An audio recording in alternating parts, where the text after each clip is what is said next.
শাসন করছে, এত বড় ক্ষমতা, কিন্তু আল্লাহ যখন ধরছেন তাকে শায়েস্তা করার জন্য একটা ঠ্যাং ভাঙ্গা মশা, ঠিক না? আর বেশি কিছু লাগে নাই, বেশি কিছু লাগে একটা ঠ্যাং ভাঙ্গা মশা। এই যে মশা নিজে তো নিজে উড়াল দিতে পারে না বালা কইরা, এ প্রতিবন্ধী, এ ল্যাং। আল্লাহ কয় না নমরুদ, তোর জন্য আমার বেশি কিছু লাগে না। যে আব্রাহা বড় হাতে নিয়ে আইছিল, কাবা ভেঙে ফেলবে, বেটার পাওয়ার কত। আল্লাহ কয় তোর জন্য আবাবিল পাখির মুখে ছোট্ট ছোট্ট মটরশুটির দানার পাথর এনাফ ফাজআলাহুম কাসফিন মাকুল। যে ফেরাউন তো দেখাইছে, আল্লাহকে ছোট বাচ্চার মতো পানি সুবাই মেরালাম, মুরগির বাচ্চার মতো মেরালাম। যারা গত 15 বছর আমাদের গুলি করছে, মারছে, সাইদি সাহেবরে জেলে ঢুকাইছে, বাবা বলেছে বাঘে ধরলে ছাড়ে, আমাদের নেত্রী ধরলে ছাড়ে না। আল্লাহ কয় তোদের জন্য আর সেনাবাহিনী পুলিশ বাহিনী লাগবে না, বিএনপি জামাত আওয়ামী লীগ এগুলা লাগবে না। ওই ছোট ছোট পোলাপান রাস্তায় নেমেছে, এমন ভাবে পালাইছে, রান্না করা খাবার খেয়ে পালানোর সময় পায় নাই। পোলাপান রাস্তায় নামছে, পালাই গেছে।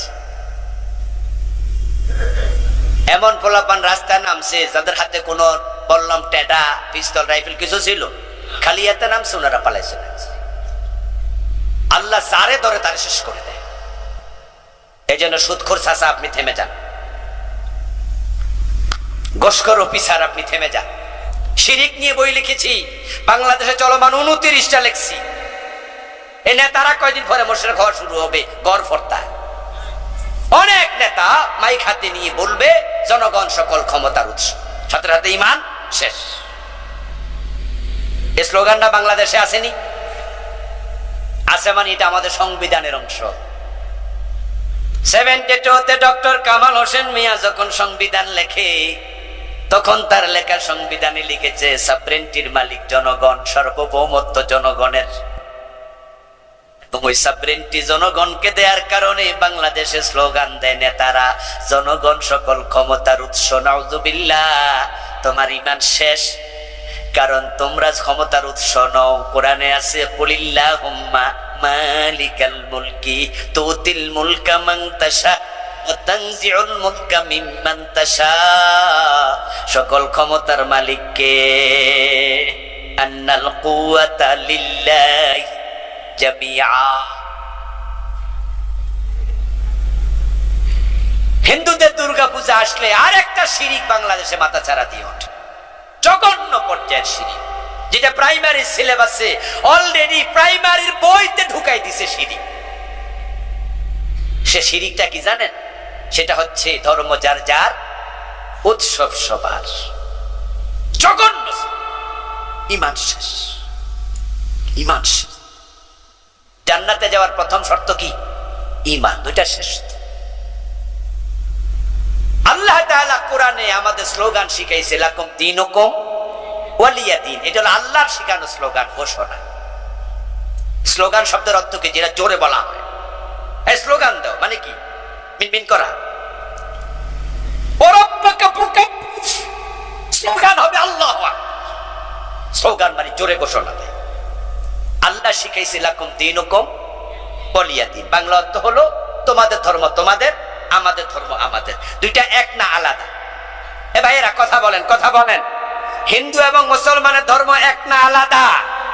তাহলে স্লোগান হওয়া দরকার ধর্ম যার, উৎসব তার। এটাই তো বাস্তব। আচ্ছা, আমরা যে আজ থেকে 3.5 মাস পরে যখন কোরবানির ঈদ করবো ইনশাআল্লাহ, কোরবানির ঈদে আমাদের উৎসব না? আচ্ছা, আমরা কেমনে গরু জবাই দেখি, এটা দেখার জন্য কোন হিন্দু আসে? এটা তাদের উৎসব। তো ঠিক দুর্গা পূজা কি আমাদের উৎসব? ধর্ম যার যার, উৎসব সবার করলে তো দুর্গা পূজা মুসলমানের উৎসব হয়ে যায়। ঈমান আর থাকবে? কার সাথে সংসার করছেন গত 15 বছর? কার সাথে সংসার করছেন? বেঈমানদের সাথে, যারা দেশে শিরিক ঢুকাইছে, কুফর ঢুকাইছে, বেশি পাকনামি করেছে। 2024 সালের বই আপনাদের বাড়িতে এখনো আছে অনেকে। 2024, এটা আজ থেকে মাত্র 3 মাস আগের বই। মাদ্রাসার ক্লাস 9-এর 7-এর 8-এর বাড়ি যেয়ে দেখবেন লেখা আছে দাখিল 7, দাখিল 8ম শ্রেণী লেখা আছে।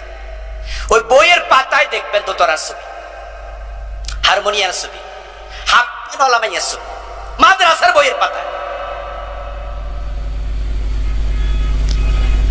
এই মুসলমানের সন্তান, প্রিয় ভাইয়েরা, বলুন তো মাদ্রাসা কি দোতরা বাজায়? আপনার এলাকায় মাদ্রাসা নাই? ওখানে হাফ প্যান্ট মাইয়া ঢোকে, তো মাদ্রাসা এগুলা কেন? উদ্দেশ্য কি? উদ্দেশ্য হচ্ছে এখন আস্তে আস্তে ঢুকাইলো, এটা দেখতে দেখতে আস্তে আস্তে করে সহনীয় হয়ে যাবে। তখন কোন একবার হঠাৎ করে ঘোষণা দেবে যে 16 ডিসেম্বর উপলক্ষে যে অনুষ্ঠান হয় ওখানে স্কুলের মতো মাদ্রাসাতেও দোতরা বাজাতে। প্ল্যান খুব খারাপ ছিল, কিন্তু শাহজালালের বাংলা তো। হযরত শাহজালাল কত কষ্ট করে দেশটা মুসলিমদের অধীনে আছে, গৌর গোবিন্দের সাথে তলোয়ার নিয়ে যুদ্ধ করা লাগছে। এ রক্ত দেয়া বাংলা, ইসলামের বাংলাকে আল্লাহ মুক্তির বাংলা বানাবে না, কুফরির বাংলা বানাবে না, শিরকের বাংলা হতে দেবে না। এই জন্য আল্লাহ সহ্য করে নাই, আল্লাহ গজব দিয়ে ধ্বংস করে দিয়েছে। এতদিন তারা ওদের সাথে সংসার করছেন, তাওবা করে আন।